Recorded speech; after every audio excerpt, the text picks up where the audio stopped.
Olá, querido aluno e aluna, eu sou o professor Chicão, professor de Física, dando sequência ao nosso projeto de resolução de questões direcionado a você que vai fazer prova de escolas militares. Hoje temos uma questão bastante interessante que trata da curva sobre elevação.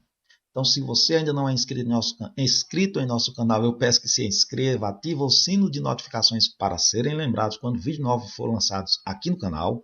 Deixa aquele like e também me siga aí nas redes sociais, no Instagram, no Telegram. O endereço está na descrição desse vídeo. Na verdade, essa questão ela foi uma questão proposta, uma questão desafio proposta por meu amigo professor Catian, que tem um canal de matemática no YouTube, onde lá ele resolve questões direcionadas a você que vai fazer Enem, a você que vai fazer vestibulares, a você que vai prestar provas para concursos militares. Eu deixo também na descrição do vídeo o link para o canal do professor Catian. Então, forte abraço e vamos começar a nossa aula, tá bom?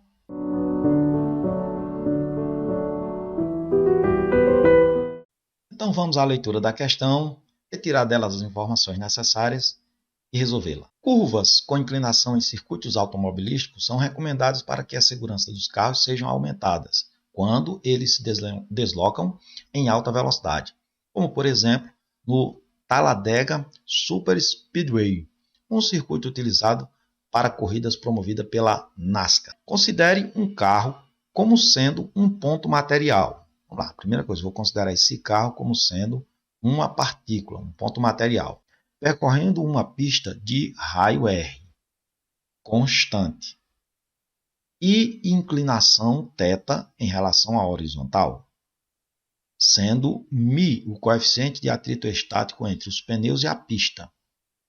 Determine, eis o comando da questão, que ele quer no problema. A máxima velocidade que os carros devem desenvolver para não correr risco de derraparem na pista. Feita essa leitura, eu vou fazer o seguinte, eu vou ilustrar essa situação através de um desenho, vou sumir da tela, vou desaparecer com a questão e depois eu volto com uma ilustração para a gente começar a resolver a questão. Aqui eu ilustrei a situação. O carro é esse pontinho azul, já que ele considerou o carro como um ponto material. Aqui eu fiz um corte da pista. A pista tem uma inclinação, que ele chama essa inclinação aqui de inclinação alfa. Vamos colocá-la aqui. Observe que, à medida que o carro se move na pista, ele desenvolve uma trajetória circular. E vocês já viram que, para toda trajetória circular, existe uma força responsável pela variação na direção do vetor velocidade. E essa força chama-se resultante centrípeta. É uma resultante que aponta sempre para o centro da curva. Vamos agora ilustrar nesta figura as forças que vão atuar sobre esse carro. Nós vamos ter na vertical para baixo a força peso. Não se esqueça de colocar a seta sobre a letra, já que estou representando o vetor força-peso e não um segmento de reta. Agora, ao contato do carro com a pista, então vai ter a força normal. Força normal é perpendicular à superfície de contato, então eu coloco ela aqui. Aqui nós temos a nossa força normal. Eu vou fazer o seguinte, eu vou apagar isso aqui para não causar muita poluição visual no desenho. Vocês já entenderam a ilustração aí? Continuando a nossa representação. Além disso, para que o carro não sobre na curva, quer dizer, ele não suba isso aqui, o plano, não derrape para cima, sobrando na curva, como ele falou, tem que ter uma força puxando ele para baixo. Essa força é exatamente a força de atrito. Então, vou colocar aqui a força de atrito. Vou apagar aqui também para não causar essa poluição visual, como eu tinha dito anteriormente. Esse de vermelho aqui, portanto, vai ser a nossa força de atrito FAT.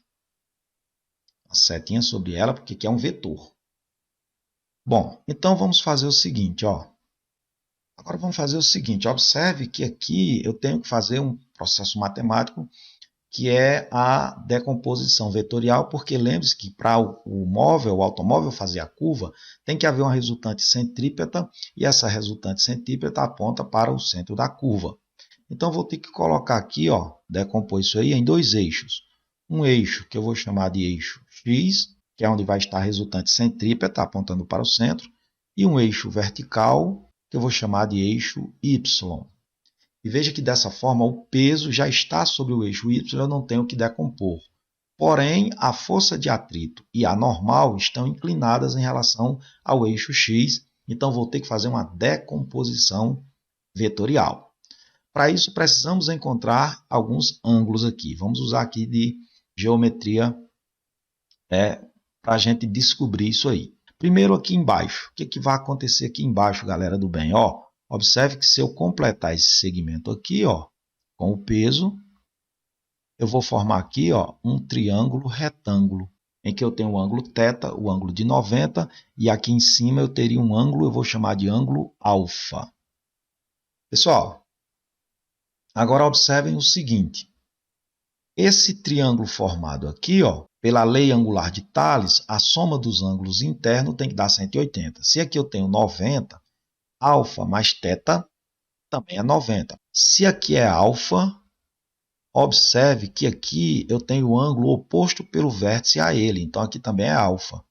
E se esse aqui é alfa, esse ângulozinho aqui do lado dele, alfa mais θ dá 90. Se eu tenho o alfa aqui, então aqui eu vou ter o ângulo θ. Eu vou tirar esse alfa para melhorar a visão aqui no desenho, não ficar muito poluído, cheio de informação. Além disso, observe o seguinte, que aqui embaixo eu tenho essa reta e essa reta amarela são retas paralelas. Essa aqui, essa reta preta é uma reta transversal. Então, eu tenho duas paralelas cortadas por uma transversal. Então, os ângulos alternos e internos são congruentes. Então, esse ângulo alfa, ou θ, corresponde a esse ângulo θ aqui também. Feito isso, galera, vamos fazer a decomposição dos vetores normal e força de atrito em relação aos eixos x e y. Começando com a normal. A normal, vamos decompor ela aqui.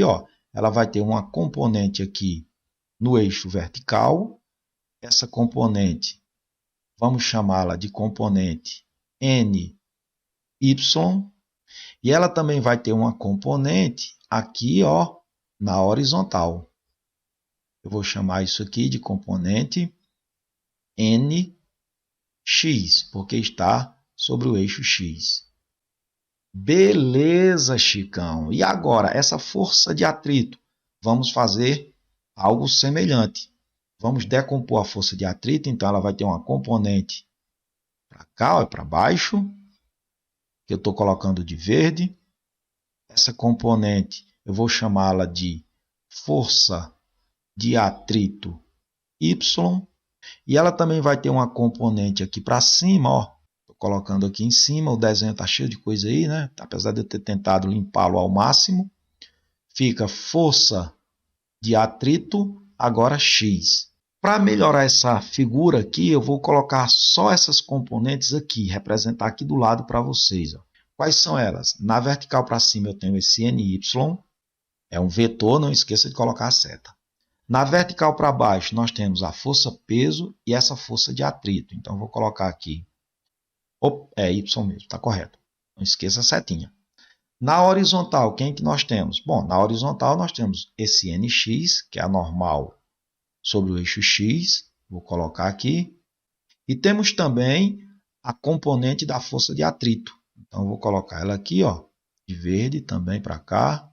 Pronto, tendo essas componentes, eu agora vou começar a resolver o meu problema.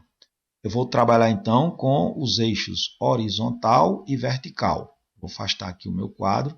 Pessoal, se você está no vídeo até agora, não esqueça de deixar o like para nos ajudar, hein? Dá um like aí, dá uma curtida para a gente aí. Vamos tratar agora das componentes horizontal e vertical. Vou afastar um pouquinho mais. As componentes verticais. Observe que o carro nem vai subir nem descer, então, neste caso, não há movimento, não há aceleração na vertical. Se não há aceleração na vertical, a resultante das forças que atuam sobre ele nessa direção é nula. Em outras palavras, eu posso dizer que o módulo das forças que atuam para cima tem mesmo módulo das forças que atuam para baixo. Podemos então escrever o seguinte, que a normal Y, agora já estou trabalhando com módulo, então não vou colocar mais a setinha, viu? Vai ser igual ao módulo da força de atrito Y mais o módulo da força-peso. Agora vamos só voltar o desenho aqui para a gente encontrar esses módulos aí. Ó. Olhando o desenho aqui, eu vou colocar até aqui embaixo. O módulo de NY. O módulo de NY, se você olha o desenho aqui, ó, o NY está colado no ângulo θ. Se está colado, a gente usa a relação cosseno. Então, vai ficar N vezes o cosseno do ângulo θ. Enquanto que o NX, observe que o NX está aqui, ó. Esse NX aqui, ele, em relação ao ângulo θ, está separado. Se está separado, fica N vezes o seno do ângulo θ. Agora vamos para a força de atrito na direção x. Direção x está aqui, ó. Observe que esse vetor verde aqui, ó, ele toca o ângulo θ. Se ele está colado, então é a força de atrito vezes o cosseno do ângulo θ. E a força de atrito y. Olhando o desenho, está aqui a força de atrito y, ela está separada do ângulo θ. Separado usa a relação seno. Tendo isto, vamos aqui para essa igualdade. Quem é o NY? Ah, pessoal, outra coisa, lembrando que... não posso esquecer disso aqui, de lhe informar. A força de atrito, vocês já sabem que ela é expressa como sendo o coeficiente de atrito vezes a força normal. Então, nessa expressão aqui, eu posso substituir força de atrito por coeficiente de atrito vezes a normal vezes o cosseno do ângulo θ. Bem como aqui embaixo, da mesma forma, força de atrito é o coeficiente vezes a normal vezes o seno do ângulo θ. Vamos aqui para essa igualdade agora. Ó. NY. Bom, o NY, galerinha, está aqui, ó. É N cosseno do ângulo. Então, vou colocar aqui. Que é igual. Φ y. Φ y está aqui, ó. É μ vezes a normal vezes o seno do ângulo. A ordem dos fatores não altera o produto. Eu vou colocar a normal primeiro. Normal vezes o coeficiente vezes o seno do ângulo. E como é que eu calculo a força-peso? Essa é mais conhecida, né? Força-peso, o módulo da força-peso é a massa vezes a aceleração da gravidade. Eu vou pegar esse termo que tem normal, colocar no primeiro membro e aproveitar já colocar essa normal em evidência. Colocando a normal em evidência, fica normal que multiplica, aí aqui eu abro um parêntese, o cosseno do ângulo θ. Esse termo vem para o primeiro membro, está somando, passa a subtrair. Então, vai ficar menos μ vezes o seno do ângulo θ, fecho o parêntese, e isso é igual a massa vezes a aceleração da gravidade. Vamos isolar o n aqui? Então, vai ficar normal, n, vai ser igual. Aí vamos escrever essa equaçãozinha aqui. Fica massa vezes a aceleração da gravidade dividido por todo esse termo aqui. Pronto, vamos guardar essa expressão aqui.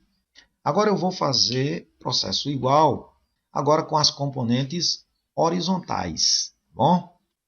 Componentes horizontais. Agora vamos olhar aqui o meu desenho. A componente horizontal, observe, eu só tenho aqui a normal NX e a força de atrito é X. Mas elas apontam para o centro da curva. Então, elas vão funcionar como uma resultante centrípeta, que vai ser igual àquela normal NX. Eu estou colocando os módulos, por isso que eu não coloco a seta. Força de atrito no eixo X. Tranquilo? A resultante centrípeta. A resultante centrípeta ela é dada como sendo massa vezes a velocidade ao quadrado dividido pelo raio. Nx, a componente Nx está aqui, ó. É a normal, que é N, vezes seno do ângulo, mais a força de atrito X, está aqui, ó. Força de atrito X é a normal, vezes o coeficiente, μ, vezes o cosseno do ângulo. cosseno de θ. Veja que a normal é um fator comum, vamos colocá-lo em evidência. Vou descer aqui porque agora é só matemática básica. Dividido pelo raio, vezes essa velocidade ao quadrado, que vai ser igual, eu vou colocar essa normal em evidência.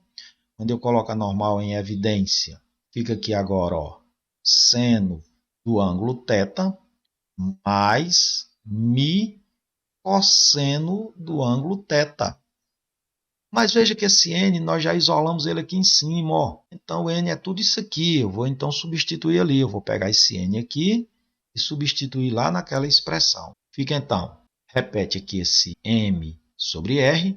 Repete a velocidade, pois é isso que nós queremos. E isso vai ser igual. Quem é o n? Bom, o n nós calculamos anteriormente, é dado por essa expressãozinha aqui, ó. mg cosseno de θ menos mi seno de θ. E isso aí, que é o valor de n, vezes esse termo aqui, ó. Então, está aqui ele, ó. Só afastar um pouco a lousa, caber tudo. Agora, vamos fazer o seguinte. Observem que dá para a gente simplificar aqui, ó, essa massa com essa massa. E quando eu resolver essa equação em V, eu encontro, então, o que ele quer no problema. Então, eu posso dizer que a velocidade ao quadrado vai ser igual a esse R passa a multiplicar, né? Está dividindo, passa a multiplicar. Mas ele vai multiplicar quem? Vai multiplicar tudo isso. Vezes, agora, isso aqui, vezes isso aqui, né? Que é todo aquele termo do parêntese, dividido por isso aqui, ó. Agora, o inverso da potenciação. O inverso da potenciação é a radiciação. Então, vai ficar a velocidade, que vai ser a velocidade máxima que o carro deverá ter para não derrapar na curva, é igual a raiz quadrada de quem? De tudo isso aqui. Então eu vou fazer assim, ó, Ctrl+C, Ctrl+V, a raiz quadrada de tudo isso aqui. Está resolvido o problema. Essa é a equação matemática que você vai utilizar para calcular a velocidade máxima que o carro deverá ter numa pista com sobreelevação para que ele não sobre na curva. Agora eu tenho uma questão desafio para vocês, questão proposta para vocês.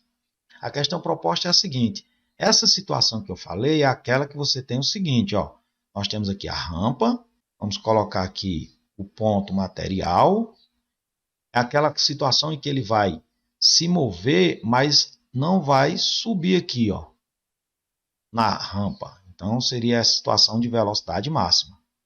O que eu proponho para vocês como exercício é encontrar a equação que ele vai dar a velocidade mínima, a velocidade com que ele vai fazer a curva, mas não vai correr risco, ó, de descer a rampa. Isso seria a velocidade mínima. O procedimento é análogo ao que nós fizemos aqui, galera. A única diferença é que no desenho nós colocamos a força de atrito para baixo para evitar que ela subisse, não era isso? E nessa situação de velocidade mínima, que é o que eu estou propondo para vocês, a força de atrito vocês vão colocar como sendo para cima. Isso aqui seria a força de atrito. Eu não quero que o carro, ao fazer a curva, desça. A equação final vai ser essa aqui, ó. Eu vou deixar até a resposta para vocês, tá bom? Vai ser a raiz quadrada. A única coisa que muda nesse termo aqui é o seguinte, é que aqui no numerador, onde está, aqui era mais, vai ficar menos, e aqui embaixo, onde é menos, fica mais. E o desafio é vocês chegarem a isso aqui. Valeu, galera? Então, galera, era isso que tínhamos para essa questão. Agradeço ao professor Catian pela colaboração. A questão realmente é belíssima. O link do canal do professor Catian vai estar na descrição desse vídeo e também no final, na tela final de encerramento dessa questão. Espero que tenham gostado. Se gostaram, deixa o like e teremos mais vídeos sobre questões para as escolas militares. Forte abraço e até a próxima.